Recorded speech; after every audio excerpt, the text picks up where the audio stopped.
malamig na ang panahon pero hindi pa rin mawawala sa ating paborito ang ice cream. At talaga namang all-season patok ito. Pero paano nga ba magsimula ang ganitong negosyo? Kung paano yan, panoorin natin tayo sa Negosyo Tayo. Ako po si Dan Rabanaliswag, ang may-ari ng Sorbetes Business dito sa lungsod ng Marikina.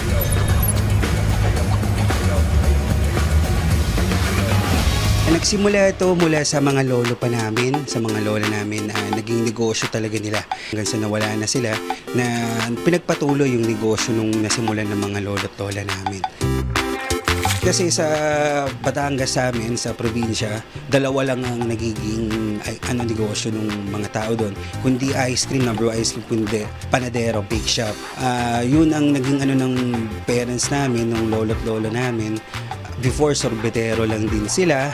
Tapos hanggang sa nagkaroon ng puhunan, nagkaroon ng mga tumulong din sa mga lolo ko.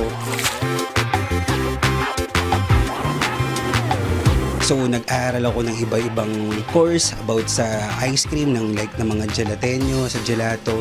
Kinuha ko yung mga good things sa gelato, then yung base ko is sorbetes na pinagsama-sama namin na ma-improve yung quality ng ice cream na iba sa mga sorbetes na nasa labas. Ang process niyan, simula umaga, kailangan nasa market ka na. So you can get the fresh ingredients, tapos yung quality ng milk, then yung mga fruits na kailangan. Dapat yung fruits talaga natural. Kasi dun sumasarap lalo yung ice cream, yung product natin. So far, okay naman. Papasalamat tayo sa taas kasi hanggang ngayon, ang lakas pa din. Tapos, sinatangkilig tayo ng mga kapwa organizer natin sa community, sa mga parties. Then, yung mga word of mouth, yung mga nakakatikim ng ice cream natin. Dito sa ice cream, kailangan matyaga ka talaga.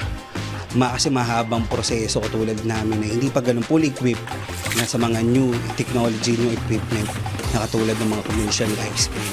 Pag wala ka masyadong equipment, tapos more on lack of budget ka rin kasi sa taas ng dairy, dairy product. Kung anong meron kami ngayon, tapos lahat ng namin, ng naipundar, lahat dito galing dito sa ice cream. Sa lahat ng paghihirap ng mga parents namin, ng mga lolo't lolo namin, yung deeper side na pagmamahal mo dun sa trabaho, sa negosyo. Kasi yun ang number one thing na dumating sa akin na hindi ka lang pwedeng basta magnegosyo. Dapat may puso ka dun sa negosyong ginawa mo. Dito ako nabuhay eh.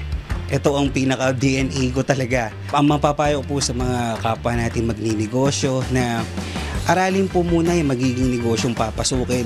Lagi kayong maghingi ng guidance kay Lord para sa umpisahan yung negosyo. Lahat ng gagawin nyo, kailangan ialay nyo dun para dire-diretso yung blessing. Oras at pagmamahal ang kailangan sa negosyo. Kaya tara, negosyo tayo!